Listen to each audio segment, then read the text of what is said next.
Went to Disneyland last night with my fam, and we made these plans right here on a napkin for a headboard that we're gonna make for my daughter and her husband.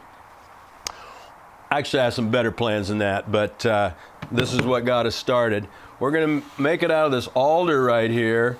I got 6/4 alder for the rails and stiles, and I got 3/4 inch alder for the back. And I like this because we can paint it if we want to, but we're gonna start off just by staining it. It's got some knots in it here and there. It's got some specks, so you know, alder just has a real woody look. And so this is gonna look nice for this headboard project. Hi, my name is Bob, and I love my 2-car garage.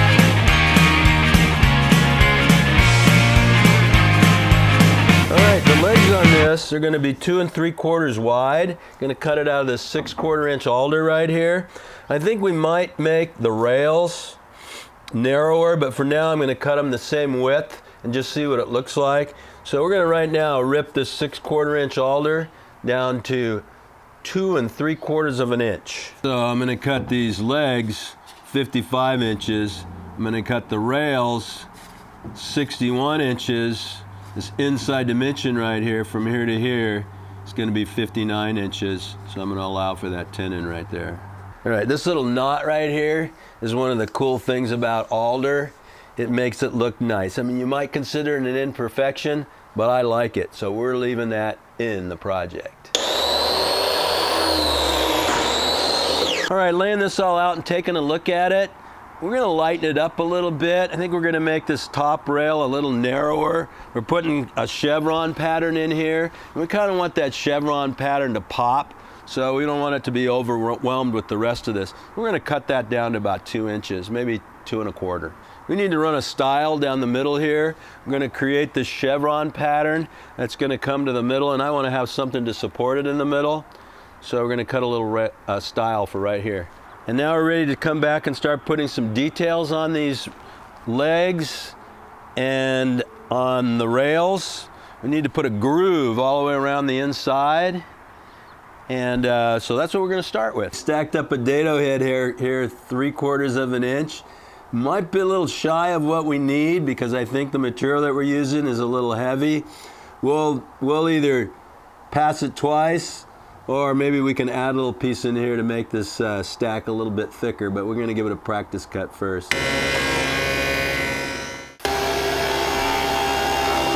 I can't really do anything about this little curve right here with the dado head, so I'm just gonna clean that out with a chisel when we start to assemble. We need to put a tenon, the piece that sticks out is gonna go into that groove right there on this rail and on the bottom rail and on the piece that goes down the middle.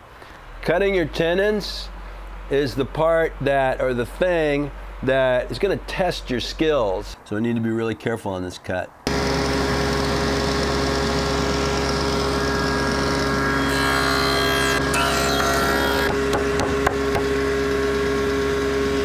Yeah, buddy. Nice. So we're going to lay out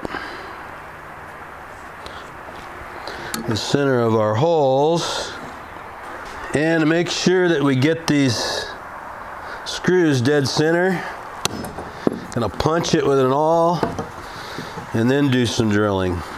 That is where we're gonna put our screw. Chisel out this groove so that it'll fit our tenon.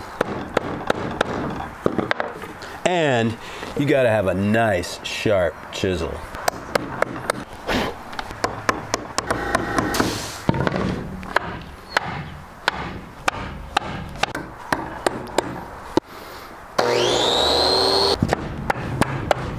Oh my gosh, that looks so good. I'm gonna put some 3-inch construction screws in here. 3.5 inch screw there. Alder is not a super hard wood. A lot of times back in the day, they used to use this for constructing the frames of furniture and such. So it's not real expensive. It's not super hard, but I'm afraid that it might split if I just try to muscle that screw in there. So we're drilling countersink hole, clearance hole, and a pilot hole into the end here. Yeah, that's better.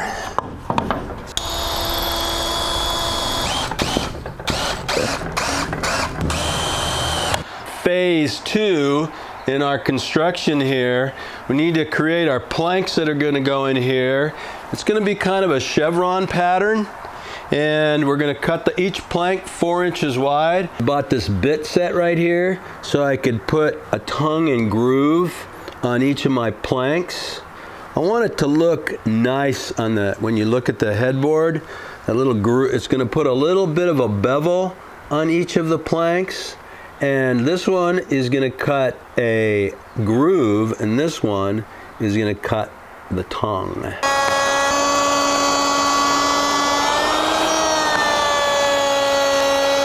All right, well, this whole process is definitely a good argument for dust collection.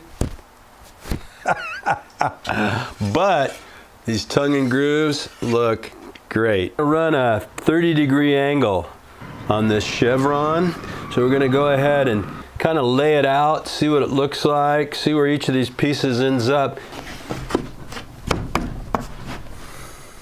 Okay, well, I thought this was going to be a piece of cake because I was laying out all these chevrons over here and everything was turning out perfectly. My little corners were coming in nice. Then when I did the other side, didn't exactly match up. So took the whole thing apart on this side, found out I was a little bit out of square, but I think I got it all straightened out now.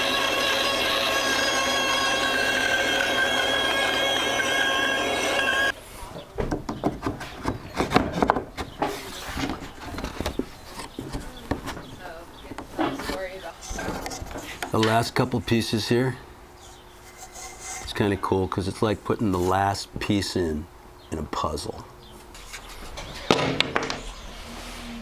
Our last deal here is to put the bottom rail in. I have to spread it a little bit, push that guy in there, and it should be done.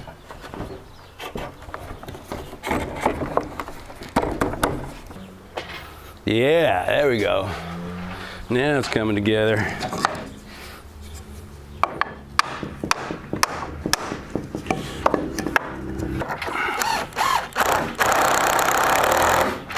That's what we're talking about right there, buddy. You cannot have too many clamps. You need to buy your dad something for Father's Day, buy him a clamp.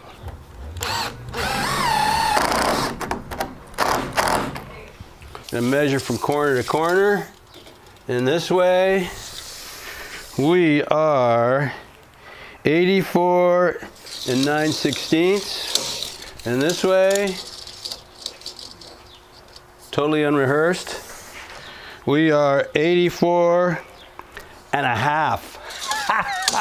We are within a 1/16 of an inch, and I can live with that. We're gonna go ahead and probably every other plank, we're going to put in some 1-inch screws like that, and it's going to help hold the whole thing square and really kind of hold the whole thing together too.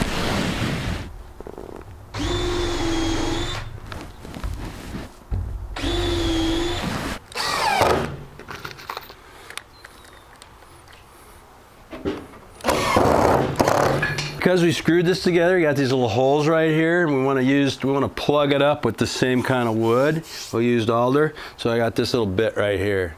This thing is great. It's going to cut me some plugs so that I can plug up those holes with the same kind of wood. And that, my friends, is how you make the perfect little plug. Put some wood glue on them. I want the grain to line up. Should fit nice and snugly.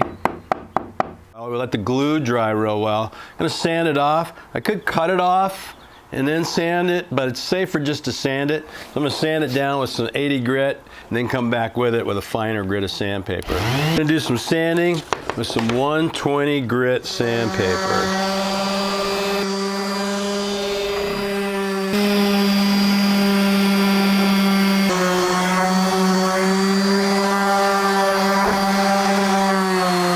like the way this turned out. I like a lot of things about this. First of all, I like that I made it myself. Could have gone out and bought it, but it's way cooler that I made it myself.